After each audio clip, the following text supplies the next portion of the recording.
Okay, Bismillahirrahmanirrahim. Assalamualaikum warahmatullahi taala wabarakatuh. Jadi insyaAllah pada hari ini saya akan menerangkan serba sedikit berkaitan dengan subjek promosi dan pendidikan kesihatan. Kalau tengok pada table 4 ni, okay, saya tunjukkan satu persatu. Ini adalah table 4 untuk promotion dan health education, di mana kod kursus dia adalah HWT 20303, merupakan major ataupun core subjek bagi wellness. Dan kalau tengok pada sinopsis ini, uh, dia menerangkan berkaitan dengan theoretical practical skills required for a career in health promotion and education. Jadi kita akan belajar berkaitan dengan beberapa topik yang saya boleh nyatakan di sini adalah, kalau tengok pada topik yang pertama, itu the fundamental of health promotion and introduction to public health. Itu yang pertama. Yang kedua, underlying concept of health education and promotion management. Dan yang ketiga, health program planning model and change and prevention. Nombor 4, global health. Okay, global health surveillance and epidemiological history, theoretical principle and process in health program, and current issues in public health promotion. Nombor 7, public health promotion and management in Malaysia. Nombor 8, professional communication skill, health counselling and consultation. Nombor 9, professional communication skills. Ini diadakan secara practical session. Dan nombor 10, planning implementation of health programs, promotion programs. Nombor 11, evaluation of health promotion programs. Pada minggu ke-12, student experience in health promotion and management program. And pada minggu ke-13, health promotion and education project. Dan nombor 14, pada minggu 14 adalah program evolution. Terdapat 14 topik kat sini untuk memenuhi kepada 14 minggu. Tetapi daripada topik-topik ni, ada juga topik yang mana kita evaluate menggunakan project group, ada yang menggunakan individual assignment, dan juga kita ada test and final exam lah. Okey, jadi ada 3 cara ini method of assessment. Okey, jadi kena fahamlah apa method of assessment ni. Itu kita nak menilai sejauh mana kefahaman pelajar berkaitan dengan topik-topik yang telah diajar. Okey. Jadi daripada situ ada berapa percentage lah, maksudnya distribution di antara method of assessment ini. Kalau tengok pada sini, project untuk group project adalah sebanyak 20%. Ini progress continuous learning, maksudnya bukan kepada peksa semata-mata kan. Kalau exam itu memberikan exam final sebanyak 40%. Jadi tengok pada sini, group project adalah sebanyak 20%, individual assignment sebanyak 10%, test dalam kelas sebanyak 20%, dan presentation kat sini saya tetapkan sebanyak 10%. Itu carry mark yang akan dibawa sebelum final exam adalah sebanyak 60%, dan semasa final exam pula sebanyak 40% akan dikira sebagai markah penuh. Jadi ini adalah distribution bagi setiap subjek dan juga subjek dan juga percentage bagi penilaian ke atas subjek ini. Jadi harapnya jelaslah. Jadi kita go through satu persatu berkaitan dengan subjek ni. Untuk yang fundamental for health promotion and introduction ni sebenarnya senang saja. Kita perlu tahulah apa yang dimaksudkan dengan health promotion. Kalau ikutkan health promotion dalam bahasa Melayunya apa? Promosi kesihatan. Dengan cara apa kita nak promosi? Macam ni lah. Kenapa kita nak promosikan kesihatan ni? Jadi benda-benda tu lah yang akan discuss, perkara-perkara tersebut yang akan discuss dalam subjek di peringkat health promotion ini. Jadi health promotion, kalau dari segi definition oleh WHO pada tahun 1990 menyatakan bahawa ia merupakan satu proses of enabling people to increase control over and improve their health. Untuk increase, untuk meningkatkan tahap kesedaran, untuk meningkatkan daripada yang tidak baik kepada yang lebih baik, perubahan sikap untuk orang berubah daripada mengamalkan makanan yang tidak sihat kepada mengamalkan makanan yang lebih sihat untuk lebih baik. Sebab bila cerita berkaitan dengan kesihatan ni, for sure untuk kekal maintain kesihatan tu yang pertama. Yang kedua adalah daripada dah tak boleh nak kekal, dia akan jadi sakit. Jadi bila sakit kita kena maintain yang sakit tu supaya hidup lebih lama. Okey, jadi kena increasekan kesedaran dalam menjaga kesihatan supaya lebih lama hidup. Lagi sebab lagi lama hidup dalam keadaan sakit memerlukan kos yang sangat tinggi kan untuk hidup. Kita tak nak bagi kehidupan rakyat Malaysia ni lebih worse, jadi kita tingkatkan promosi kesihatan. Okey. Secara mudahnya begitulah. Okey.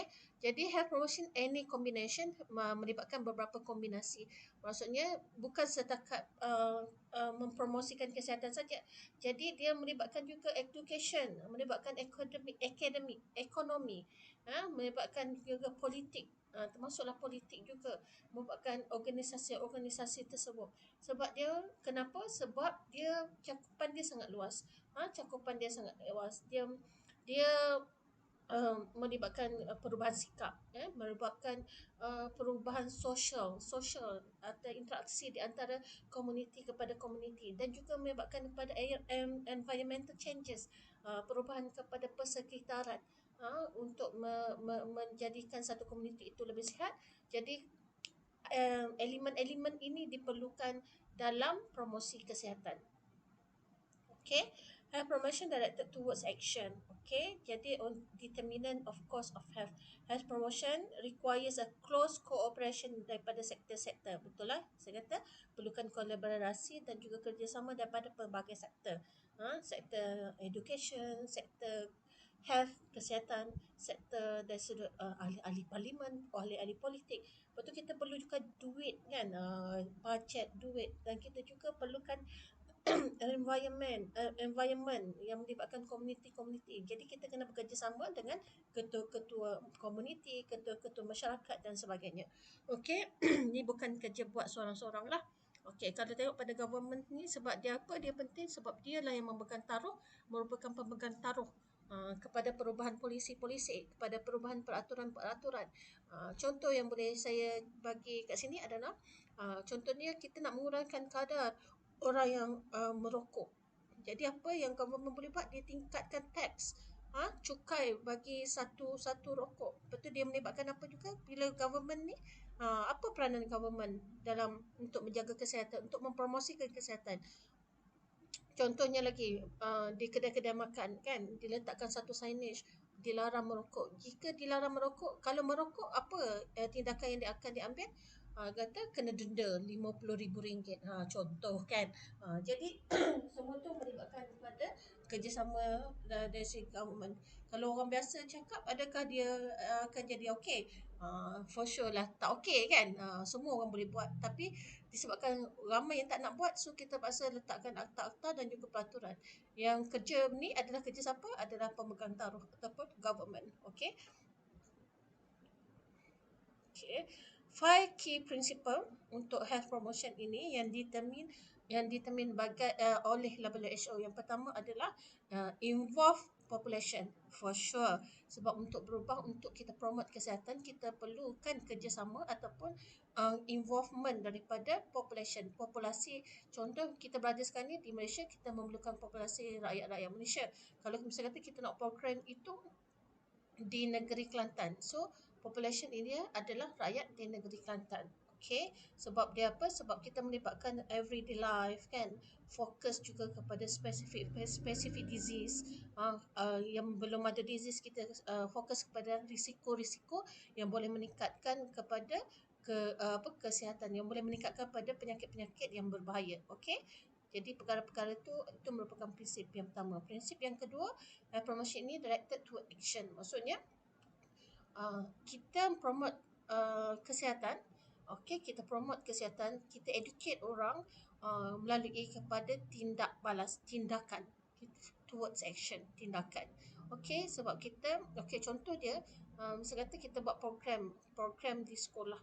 So, buat program di sekolah tu apa contoh-contoh program yang boleh dibuat di sekolah? Action dia.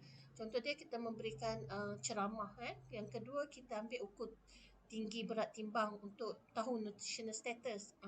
Yang ketiga, kalau misalnya kata di sekolah tu ada ramai sangat kanak-kanak yang obese. So apa tindakan kita? Kita bagi ceramah kesihatan, kita bagi physical activity kepada kanak-kanak tersebut supaya dapat maintain berat badan dia supaya dapat menurun dan dapat kembali kepada berat badan yang lebih normal. Okey?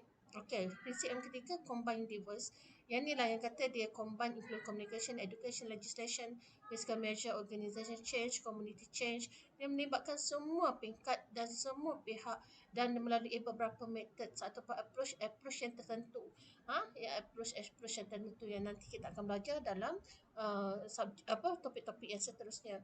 Okey, prinsip yang keempat adalah melibatkan juga penlibatan yang sangat aktif dan juga konkret daripada public, daripada orang awam. Orang awam sebab jika tidak ada kerjasama daripada orang awam yang begini, maksudnya kita tak dapat nak buat program. Kita tak dapat nak buat program, kita tak dapat nak merubah satu-satu environment, satu-satu social yang lebih baik. Okey. Okey, prinsip yang kelima adalah melibatkan juga societal dan juga political venture yang sebagaimana yang saya telah nyatakan tadi. Kan? Okey, jadi ada beberapa yang prinsip ini melibatkan kepada primarily, maksudnya di peringkat awal, dan ada juga melibatkan beberapa peraturan, beberapa akta-akta dan beberapa important rule yang terlibat. Jadi jadi 5 prinsip ini adalah 5 prinsip yang terkandung dalam health promotion yang perlu kita ketahui bersamalah. Okey, jadi health promotion goals, dia punya tujuan dia adalah untuk memberikan satu education ataupun untuk memberikan satu info, untuk memberikan maklumat, untuk memberikan fakta-fakta yang berkaitan dengan kesihatan supaya setiap apa yang kita berikan kepada population, apa yang kita berikan kepada komuniti, dia dapat membuat pilihan yang lebih bijak. Daripada yang dia tak tahu kepada dia tahu. Selepas dia tahu, dia buat apa? Dia amalkan. Okey, itu adalah health promotion goals. Yang keduanya, dia membantu manusia untuk membantu individu untuk develop skill, untuk memperbaiki ataupun untuk uh, develop skill, kemahiran-kemahiran yang ada, dan seterusnya dapat mengendalikan beberapa program kepada penduduk setempat. Ada juga kita buat program yang berkaitan dengan TOT, Trainer of Trainers, kan, sebab kita tak boleh nak capai semua tempat. Jadi selalunya kita akan approach kepada ketua-ketua bahagian ataupun ketua-ketua sektor tersebut, kita bagi training, dan selepasnya di ketua sektor akan turun kepada anak buah di tempat-tempat tersebut untuk memberi pula skills kemahiran itu kepada anak-anak buah di tempat tersebut. Okey. Yang keduanya, selepas kita memberikan maklumat, selepas kita memberikan bengkel, selepas kita memberikan latihan, mereka akan buat decision yang lebih baiklah untuk menjaga kesihatan. Dia akan develop beberapa program untuk pekerja dia lebih sihat dan sebagainya. Okey. Approach for health promotion, ada beberapa cara kita approach dia. We can promote di antara healthy population. Okay, first untuk healthy population. Kedua, kita boleh promote healthy lifestyle. Yang ketiga, kita boleh promote healthy environment. Jadi semua-semua ni adalah termasuk dalam approach for health promotion. Okay. Okey, dia pergi satu-satu. Apa kan dinamakan healthy population? Mana kita target kepada population yang sihat, kepada population yang sihat. So dia lebih general lah cara kita nak menyampaikan berkaitan dengan kesihatan itu lebih general, dan beberapa peringkat umur dia akan berbeza cara penyampaian kita mengikut pada beberapa peringkat umur. Kanak-kanak berbeza, ibu bapa berbeza, kanak-kanak dia di sekolah, remaja, orang tua, dewasa dan sebagainya. Betul, mungkin kita punya approach pula berdasarkan kepada gender. Ini okey, pemakanan untuk wanita sihat. So kita kumpulkan semua wanita sajalah. Tak boleh lah kata lelaki sebab kita punya tema pada hari itu adalah pemakanan wanita. Okey. Okey, itu satu. Yang keduanya, mungkin kita fokus kepada keperluan penduduk setempat. Kata kat tempat itu ada banyak sangat kes dadah, katakan. Jadi kita kena counter isu di tempat itu adalah berkaitan dengan remaja yang terlibat dengan dadah. Jadi kita fokus, okey, bagaimana nak buat supaya remaja ni tidak terlibat dengan dadah. Okey, jadi kita rangka kertas kerja, kita rangka program berdasarkan kepada keperluan setempat. Okay, healthy lifestyle. Jadi approach focus more on the behavior and of individual and how their decision action can lead. Okay, healthy lifestyle ni selalunya tadi beringkat population. So kita fikir pasal populasi di tempat tersebut ataupun dalam skop perbincangan yang lebih luas, skop masyarakat yang lebih luas. Tapi bila berkaitan dengan healthy lifestyle ni, kita lebih fokus kepada setiap individu. Contoh yang boleh saya nyatakan di sini, katakan ada dia kat tempat kerja tu ada 10 orang yang didapati semuanya ada penyakit kencing manis. Jadi daripada situ kita dapat counter bahawa daripada setiap orang itu dia ada masalah dari segi nak kontrol gula lah kan, nak kontrol gula dalam darah dia. Dia mungkin mengambil makanan-makanan yang manis, makan makanan yang tidak terkawal dan sebagainya. Jadi kita counter one by one. Kita tahu daripada masalah dia apa yang menyebabkan dia tidak boleh kontrol makan. Mungkin lifestyle dia dah tengah malam, jadi dia terpaksa makan malam untuk sebelum tidur. Jadi lifestyle macam ni yang kita nak ubah. Jadi kita tak boleh nak ubah secara berkumpulan.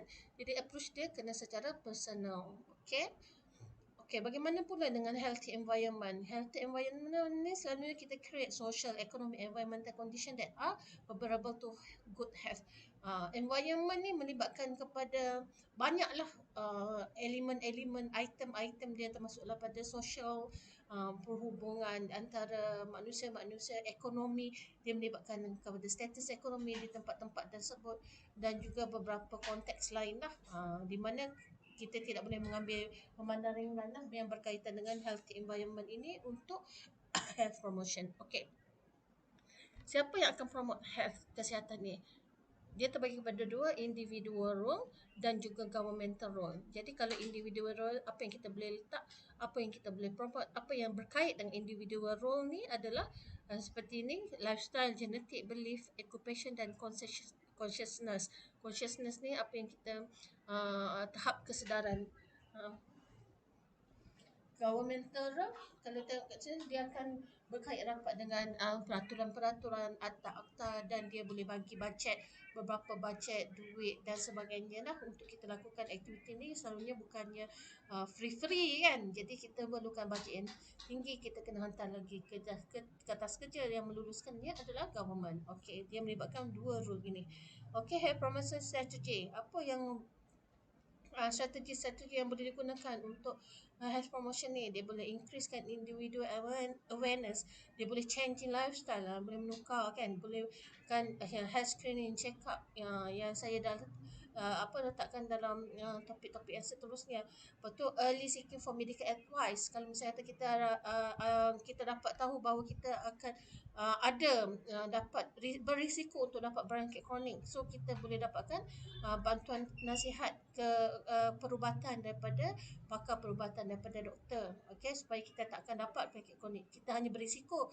Jadi berisiko tu belum dapat, tapi kita high risk, berisiko. Jadi kita untuk prevent dia, kita kena dapatkan nasihat daripada yang lebih pakar. Yang kelima, compliance to physician instruction and treatment schedule. Kalau dah sakit, dah dapat dah penyakit tu, jadi kita kena fokus, kita kena compliance, kita kena patuh dengan makan ubat tu, dengan schedule, jadual treatment. Tak boleh tak patuh. Sebab semua ini melibatkan kepada kesihatan diri sendiri kan, dan juga sebagainya. Okay, what's a public health? Okay, kalau tengok pada public health ini adalah government effort to promote, protect and to preserve the people health. Okay, boleh baca kat sini.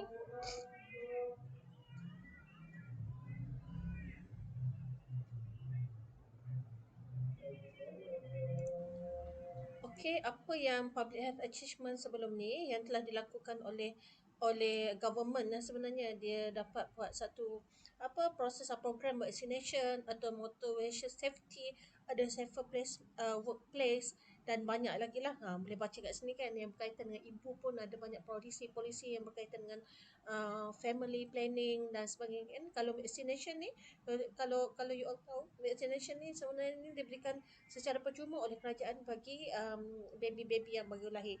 Tak semua negara ada inisiatif yang begini sebab tu kebanyakan daripada negara luar, kalau datang kepada orang daripada international kan, daripada luar nak bekerja di Malaysia, kadang-kadang bila kita check tu tak dapat pun vaksin. Sebab tu kadang-kadang ada penyebaran penyakit-penyakit berjangkit yang lain yang kadang-kadang rare yang tak terdapat dalam negara kita ada. Sebabnya kemasukan daripada negara-negara luar lah, orang luar yang tidak ada yang tak dapat vaksin dan sebagainya kan. Okey, itu salah satu contoh. Okey, jadi public health organisation ni ada banyak, ada non-governmental, ada daripada international level, dan juga kalau kita tengok kat sini United Nation ya. United Nation ni termasuknya WHO, UNICEF. Yang ni antara yang famous lah. Okey, jadi ini sambungan lagi. Jadi untuk yang topik pertama ni saya rasa itu saja. Jadi nanti kita akan go through untuk topik seterusnya selepas ini. Okey, itu saja. Assalamualaikum warahmatullahi taala wabarakatuh.